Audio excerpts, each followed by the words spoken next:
Good morning everyone. मैं बुझलेंगे मैं खमजरी मैं आप नसीगी अयुक से दी नुसा गुसा से यूने नुसा से मई हो रहे नसीगी कमाई तौदे कई क्या थी ने सादे उधर खंगदे इचान पासे हो जिसे टाइकुंडो चपेगी इचान पासे हो जिसे टाइकुंडो चपेगी रेडी ओइरे मासी साबने ऐसे फुल से ओइने लीला लेबो को मोई टाइकुंडो की बुद्धि केनोनी असे की पिसा सुसु पिए बने को अदो मासे ओइने सला ले साबने से संडे दी अदो दो कंदोरे मपान हुई थी दोरे संडे स्कूल बन्नी अदो संडे दी ऐसे से तो ले स्कूल से टाइकुंडो ले एक टंगन को अदो जी मपाना थिंदे तौरे अदो मैम से ले मासे हातंग बॉल कभी साने चले अदो मा हो चलनी मुंदरे इचान की से कमाई तो भाई जेंगे और कब पता रे संगम बिथंग न बताओगे पीजे सिगल रे गुड मॉर्निंग संगम बिथंग गुड मॉर्निंग हाँ संगम से बिथई संगम से बिथक पसेगा मासे सानना ngahak लेथोखरे थौ जाद्रे हराउना नतरा ए मैफेमा से नंग मसक फजबरा मसक फजबीरे नंगसे नंग सिबीरा प्रिंसीरा इमे ओखलक प्रिंसीरा तुम होलक पगी मसक से हजी थिनी दोरे बाय मचा फजन सानरो को बाय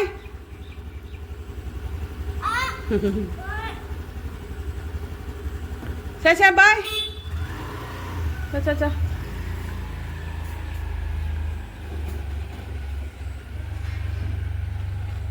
नोम की ड्यूटी से लोइबा नाइदे है तंबगा क्या तौबगा चटपगा खोटपगा क्या तौबगा लोइद्री आइसु ड्यूटी म्याम लैरी लोइसंद्री कैसन तौद्री ऐसे मफम अमदा चटकिया है खल्ली अदुगो नुसाना सारकपगा होय कमाय तौद्रीबा खंदे अदुम येमिनसी मथंग हेलो मैम अखोई रेडी ओइ लोइरे हुजिक से अखोई से गातंग चलोगे कोइथोगे हुजिक से को से हेलो है कितन गमन गे को कैमरा से हंगांग से हेलो से अखोई कोई चतोरे से जो दिउ जो मत हेलो अखोई गातंग कोइगे अदो मैं आपका चली नो आए तो हुजिक उलक के को अदो मैं रसगुल्ला चटनी के रेस्टोरेंट से अदो नि म्याम हुजिक मिनसी मथंग दो अखोई हुजि जान पिजु के तो मसम से सब जुंगी तो म्याम चलुगे येमिनसी बाय बाय देखो ये प्रिंसेस देखो बाय बाय जो तो को बाय कोई हुजि गाड़ी दली हाय प्रिंसी हाय प्रिंसी हाय jadi atau imitasi jangan pasal wang kanan boleh jadi hai baby mamai yang ke maca yang ini mamai tu mamai saya deh si thai tu si tu mamai tu bahai di kena tu bahai kat lagi deh smart boy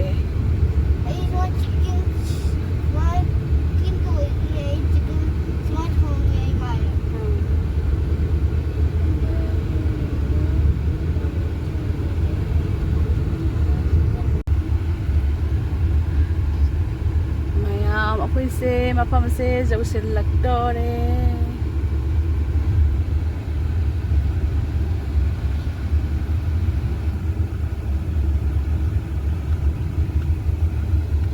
tato na siya siguro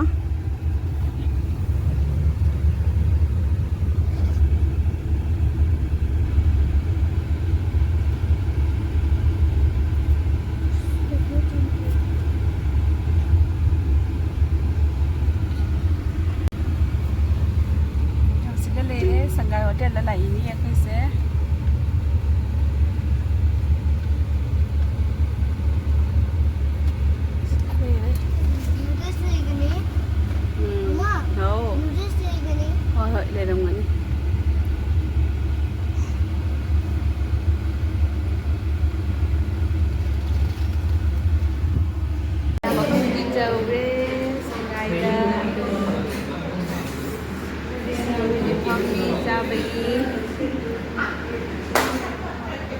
Ano kasi? Ngayon daw ano?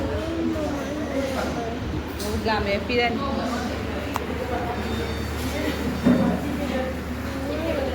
Nasi kapam ni. Macam ni gitu. Sampai sejak kembali kerja, kita lihat bagaimana kita ber.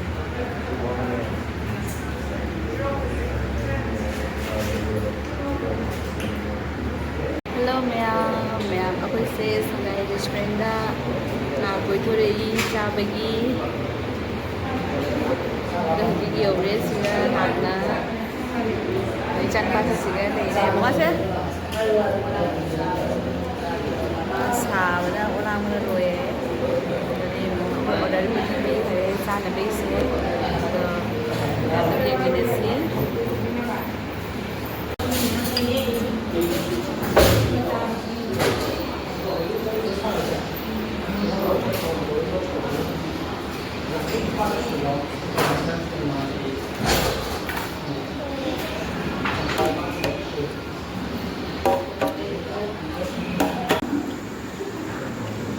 chicken biryani noodles adagidi chicken curry hina leire siga isan pati chaba hogot khare chana bide siga leire akoi da vitamin d magi thali lakji laga ulake hello ma'am के तो ये नसाई के दगी restaurant दे हलागा लाको दो सामन की दना को कोई से वीडियो कापका याम जो आतो नमक्तरे अदगी दे अंगांग सिंगा अंगांग से अपिक जाओ बनी ने को कापा क्या तो बोल से इंगम करे ये अपिक पंग न दसे अपिक पंग ये समदा मा ओ हो अखोगी मचा बाबा दी अचोबो नि अदो कोई पिंसी तनी अपिक पा हाय रे चो आज मना कोना चबोय नि कोना चोबो गनी अदो मैम क्या रेस्टोरेंट दे लाए आतेगी संगाई है बनी को मो संगाई नते संगाई की रेस्टोरेंट दो को अदुगा गी आई हाय इसमें Sangai restaurant okay Sangai restaurant दो को अदुगा चारे पदा याप साथीना हावी याप साथीना क्या तो लेकिन को माउंटेन ड्यू ये मा माउंटेन ड्यू थक लेबा अद ममा प्लीज तने मैम को संगाई रेस्टोरेंट की चारे पदा को याप साथीना हावी अदुगा गी फजना से क्या तो रे को मैं अखोगी मणिपुरी थाली दो को अदुसु याम साथीना हावी हाय दा बितम न को आई न पाना आई बरी दो चारक्त्रे आई न दम अतोपा बिरयानी के का चाउमीन के का नूडल्स के का तो रग चार इएबा को अदनी मैम जाथातीना हावी मैम पुनमक्सु संगाई रेस्टोरेंट चटपियो याम हावी को फजनसु मोइना केना तौवी अदनी मैम दो हाजिनिंगबदी अदो आई वीडियो से लोइदी लाए हले हजिदमो गुवाहाटी देगी अखोगी इसिया इचेटोन इटेटोन मोय आंगांग सिंग तौरगा लाई नदो नसी से अखोई दा लेकनी अदो मैम दो मतंग त दुम शेयर तौरके कमाय कमाय तौबनो हाइदा येंमिनसी मैम गुवाहाटी देगी को चितोर लाकनी हमदो लाए सिगा मोय आंगांग सिंग हौना ले सिगा लेरे सिगा चटो नोय लेरे सिगा आंगांग हौरी कन्ना मखा दे पलिने आंगांग से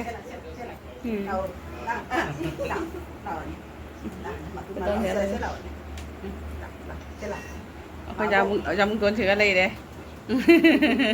ओ चटन से चटन जे ममाय दो सोन दोन पिरो ममाय दो सोन दोन पिरो नाबो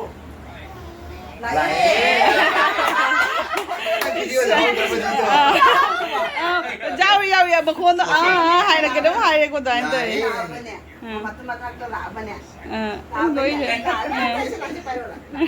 मैं कदा आंगांग हौरी आई हुजी सिगा चिली चिकन थोंगे हायना मैं आई चिली चिकन याम तोय बदी लाख मी लाख खुदिगी आई थोंगी से गाई चिकन पकोड़ा तौना तो खली को मैम जे हलके से हौना चिंसिगा का तौना हगली सिगा सु सिगा तौबा लेरी मैम जे हलके दुम होन थोंबसु आई थागदो मचन सिंगो सिगा लेरे से सिगा